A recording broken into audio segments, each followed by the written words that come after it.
জেলৰ পৰা মুকলি আকাশৰ তলত আহিয়েই ভিক্টৰ দাসে কৰিলে এক ভয়ংকৰ কাণ্ড। হয়, আকৌ হয়তো জেলৰ ভিতৰত যাব লগা হ'ব পাৰে এইজন ভিক্টৰ দাস। যিজন ভিক্টৰ দাসক আপোনালোকে দেখিছে, এই ভিক্টৰ দাসে জুবিন গাৰ্গৰ ন্যায়ৰ কাৰণে মাত মাতি 5টা মাহ জেলৰ ভিতৰত থাকিব লগা হ'ল আৰু আজি 3টা দিন আগত মুকলি আকাশৰ তললৈ আহিছে এইজন ভিক্টৰ দাস। আৰু আহিয়েই এনেকুৱা ভয়ংকৰ কাণ্ড সংঘটিত কৰিছে এই ভিক্টৰ দাসে, যাৰ বাবে হয়তো আকৌ এবাৰ জেলৰ ভিতৰত যাব লগা হ'ব পাৰে এইজন ভিক্টৰ দাসে। কাৰণ আপোনালোকে গম পায়, জুবিন গাৰ্গৰ যি ঘটনা সংঘটিত হৈছিল ছিংগাপুৰত, সেই ছিংগাপুৰত ঘটনাটো সংঘটিত হোৱাৰ পিছতে কোনেও সহজভাৱে ল'ব পৰা নাছিল। প্ৰত্যেকজন মানুহেই জুবিন গাৰ্গৰ ন্যায়ৰ কাৰণে মাত মাতিছিল।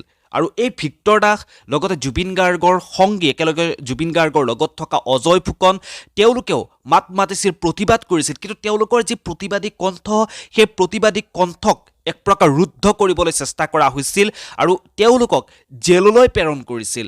আৰু জেলত কেইটামান মাহ থকাৰ পিছত অজয় ফুকন তেওঁ মুকলি আকাশৰ তলত আহিছিল। কিন্তু এইজন ভিক্টৰ দাসক আকৌ ৰাষ্ট্ৰদ্ৰোহৰ অপৰাধী সজাই পুনৰ তেওঁক জেলতেই ৰখা হৈছিল, তেওঁক জামিন দিয়া হোৱা নাছিল। আৰু অৱশেষত জুবিন গাৰ্গ নোহোৱা হোৱাৰ পিছত আজি 5টা মাহ অতিক্ৰম কৰিলে। 5টা মাহ আমি সকলোৱে justice for Zubeen, justice for Zubeen, justice for Zubeen এতিয়াও চিঞৰি আছোঁ। আৰু এই 5টা মাহৰ পিছত এতিয়া মুকলি আকাশৰ তললৈ আহিছে এইজন ভিক্টৰ দাস। আৰু আহিয়েই এনেকুৱা ভয়ানক কাণ্ড সংঘটিত কৰিছে। তেওঁ ফেচবুক লাইভত আহিছে, ফেচবুক লাইভত আহি আকৌ আগতে যিদৰে তেওঁ অশালীন শব্দ প্ৰয়োগ কৰি কিছুমান বিশেষ মানুহ টাৰ্গেট কৰি লৈ তেওঁ যিদৰে গালি গালাজ পাৰ আৰম্ভ কৰে, সেই একেখিনি কাণ্ডকে পুনৰ সংঘটিত কৰিছে। এটা কথা আমি ক'বই লাগিব, হয়তো ভিক্টৰ দাসৰ যিবোৰ ভাষা অশ্লীল তেওঁ শব্দ প্ৰয়োগ কৰে, সেই কথাখিনি আমি কওঁ, কিন্তু তাৰ লগতে তেওঁ যিখিনি কথা কয়, সেই কথাখিনি কিন্তু ক'ৰবাত সত্যতা আছে। সেই কথাখিনি কিন্তু আমি সকলোৱে মানিব লাগিব ক'ৰবাত। আপোনালোকে সেই কথাখিনি ভিক্টৰ দাসৰ লাইভবোৰ চালে নিজেই উপলব্ধি কৰিব পাৰিব। আচলতে ভিক্টৰ দাসে কিহৰ কাৰণে ইমান অশালীন শব্দ প্ৰয়োগ কৰিব লগা হয়, কিমান কষ্টৰে ভিক্টৰ দাসে নিজৰ পিতৃক হেৰুৱাৰ পিছত কিদৰে কষ্টৰে তেওঁ সময়বোৰ পাৰ কৰিব লগা হৈছে। আৰু এইজন ভিক্টৰ দাসে নিজকে হনুমান বুলি পৰিচয় দিয়ে।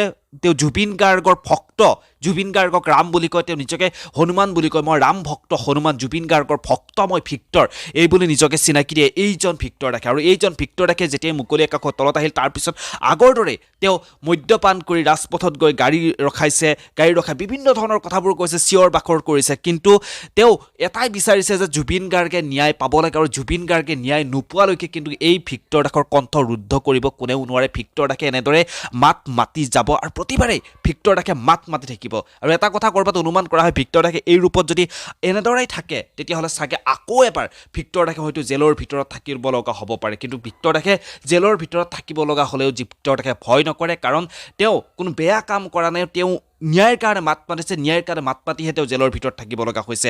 গতিকে এই ভিক্টৰ দাসে নিজকে সিংহ বুলি ভাবি তেওঁ প্ৰতিবাদ কৰি গৈছে, জুবিন গাৰ্গৰ ন্যায়ৰ কাৰণে মাত মাতি গৈছে। আৰু জুবিন গাৰ্গে ন্যায় পাব বুলি আমি সকলোৱে আশা কৰিছোঁ। জুবিন গাৰ্গে খুব সোনকালে ন্যায় পাওক, তাৰে আশা কৰিছোঁ। বাকী এই বিষয়ত আপোনালোকৰ মতামতসমূহ জনাবলৈ একেবাৰে নাপাহৰিব। ধন্যবাদ।